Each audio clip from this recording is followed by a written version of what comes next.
Celtics. Welcome to the floor at Chase Center. I'm Matt Weiner. Shaquille O'Neal, just about 90 minutes away from summer vacation. That's Steve Smith, Grant Hill, right over there. Good to have you with us. This game got away from the Celtics in the third quarter. Golden State did what they do in the third quarter over and over again. An extended 22-2 run spanning the third and fourth. Grant, why were the Warriors 31 points better than game one? Well, first of all, you're right. They've had great third quarters throughout the regular season, the ability to make adjustments at halftime. But this was a special third quarter, similar to the fourth quarter in game one for Boston.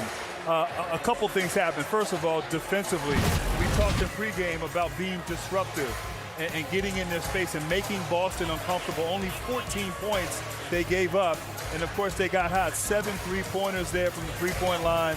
They found their rhythm on the offensive end, but the smothering defense really was the difference. And that third quarter knocked them out. Boston didn't have enough to come back in the fourth like they did in game one. Yeah, amazingly, Shaq, the three-point numbers are identical for the two teams at the end of the game. It was really what Boston could not do inside the arc that separated the two teams. Listen, both teams play well.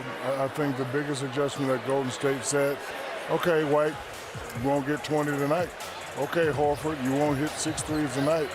And, you know, they slowed him down. Tatum did his thing. He came back and had a great game. Brown got slowed down a little bit. But listen, we know that Golden State was going to respond like this. We now have a series. You know, the refs let them play tonight. There was a lot of scratching, a lot of fouling, a lot of talking.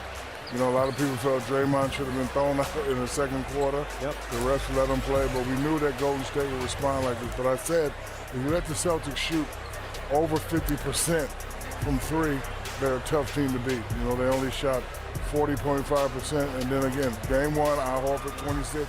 Game two, 2.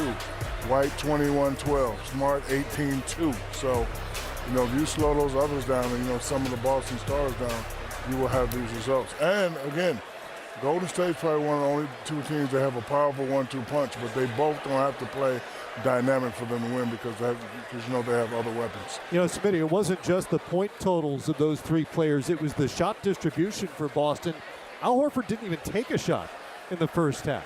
What was Golden State doing to keep them from getting involved? Well, I think they played more man-to-man. They stayed at home. I think also for the Boston Celtics, they turned the basketball over for 33 points. Yep. And I thought that was the difference. And I think also if you watch the Golden State offense, they got into the paint. There was a plus 16 in the paint versus they were a minus 8 last game. So I thought those two stats were the difference in this ball game. Yeah, the 33 points off turnovers given up by Boston is the most they've allowed in the postseason so far on those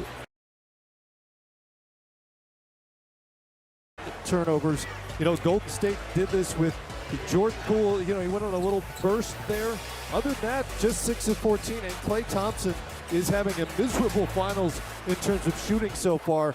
In some ways, Golden State's got to feel pretty good about being 1-1 right now with Klay going 4 of 19 tonight. Well, first of all, you know Klay is too good a shooter. He'll find his rhythm at some point during this series. And if you're Golden State, you hope that's in Boston in games 3 and 4. But, you know, it was really just – it wasn't a lot of X's and O's. I thought they stayed home with Jaylen Brown, Jason Tatum, as Smitty talked about.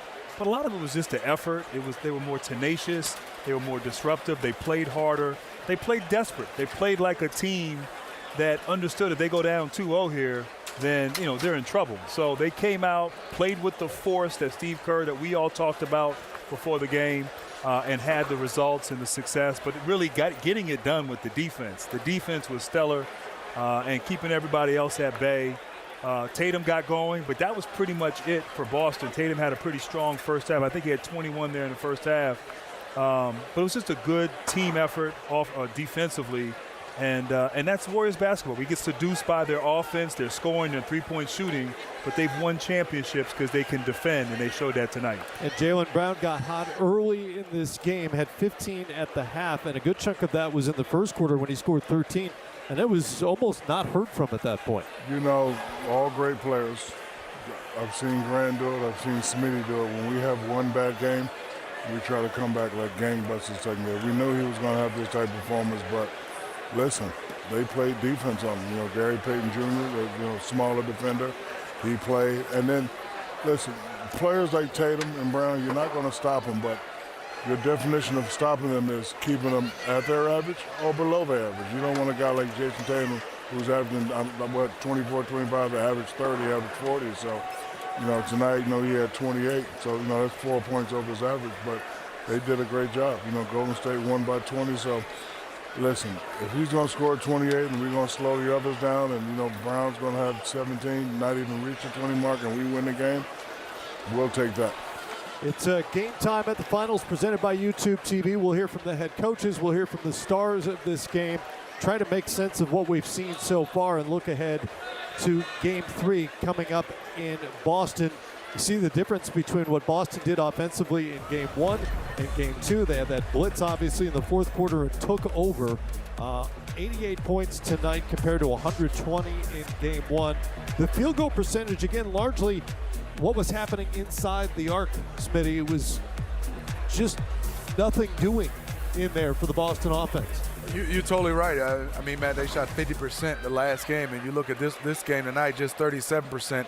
But I also thought SHAQ, they let Draymond kind of get in their head. Yes. Everybody was barking at Draymond, and I think that's what took him a little bit out of rhythm. I thought Draymond came out with a perfect game plan. I'm just going to make this ugly. I'm going to foul. I'm going to throw myself around, and maybe he could have told the line of getting a second technical. But I think he definitely made this game uncomfortable for the Boston Celtics. They play right into his hands. And believe it or not, Matt, once you start complaining to the refs and you start doing all that, it takes a little bit of focus away. Because, first, couple minutes when they got to the lead, they were playing strong defense. They were focused. They were really playing tough. Once they start doing this and complaining to the refs, I thought, it took a little bit away. Yeah, Boston led by as many as 9 in the first half, but Draymond really did get under their skin, whether it was Grant Williams or who did we just see? Somebody else? Jaylen Brown, Jaylen Brown, Marcus Smart. Grant Williams. I mean, that's part of his job description as a great defensive player, I guess, but just also as an agitator, and mission accomplished for him tonight. Well, he agitated a lot, and that's, we talked. He needed to have an impact on this game. 9 points, 5 rebounds, 7 assists, but it was the other stuff. It was the defense, it was the energy, it was the passion, the emotion that he played with, and the ability. I'm going way back, but I you think back in the 90s, and Dennis Rodman in Chicago sometimes would get under people's skin, yep. And so that right there becomes a distraction. You spend more time focusing on what Draymond Green is doing, how he's acting, the antics. It takes you off of your game. That's experience. That's the champion right there, and it certainly served them well in this game. No doubt there will be a robust, lusty greeting for Draymond Green in Boston when he gets there. All right, let's get inside Ime Udoka, whose team split here in San Francisco, headed back home for Game 3, tied up at 1. Rohan Nadkarni, Sports Illustrated. I think in Game 1, Horford, Smart, and Derek, I think, shot over 23s combined. In this game, I think it was less than 10. I was just wondering, did you feel like that was a result of them doing something defensively, your offense not executing the way it was? I mean, I think overall the three-point attempts were down. What do you think the reason for that difference was? I think we got as much penetration to the paint. They switched a few more things, and then turned the ball over. Didn't give ourselves a chance with a lot of those turnovers. First row in the middle. Well, Manning, CLNS Media, felt like Draymond playing more on the ball had an impact on you guys in a few circumstances where you're kind of getting into guys. I know you picked up a technical at one point off one of those plays. What do you just think his impact was on how you guys were playing offensively and just composure-wise out there? That's one player that, he can only do or guard one person at a time. So we had 11 turnovers for 18 points in the first half. And they had 9 steals, so playing in the crowd way too much. I mean, he's going to switch matchups a lot of times and try to impact the ball defensively especially, but we weren't strong with the ball overall, so it wasn't just him. It was, of course, he's going to come out and try to set the tone, but I think we weren't strong with the ball a lot, searching for fouls instead of going up and making plays, especially with their lack of rim protection. So for us, that was a little disappointing to give up 33 points off of 19 turnovers, and that's kind of been a constant theme in the playoffs. When that happens, we're in trouble. We'll go to the middle, Gary Washburn. Ime, you guys didn't play great in the first half, but down 2. How disappointing is it when the same third quarter issues happen and 3, you guys were so careless with the ball. It just seemed like you guys were doing too much, and they took full advantage. I mean, how can you guys play such a drastically different game than you did in game 1? Yeah, that's what I said. That's been an ongoing theme in the playoffs so far at times. We turn over the ball, take teams out of scoring against us in the half court, gift them some baskets. But it was more of the same in that third quarter, to your point. Like I said, we had 11 for 18 points in the first half and then gave up 5 or 6 more in that quarter and kind of blew it open. And that hampered our offense as well. So for us, it was more, that's a disappointing quarter, of course, but the first half was just as disappointing, only being down 2 and not playing good basketball at all, frankly. And so had our opportunities, came out, jumped out up 9 early, and then turnovers started happening, let them back in the game, and just offense wasn't as crisp with the ball movement and passing. Like I said, 11 of our turnovers were live ball turnovers, 9 of them out of steals. So got to be better in that category. Ime Udoka there. Gary Payton II right here after his NBA Finals debut. Congratulations. Thanks. 7 points in 25 minutes. You were a plus 15. First of all, just for you, physically, I see the elbow's still wrapped up. How are you feeling? What, if anything, is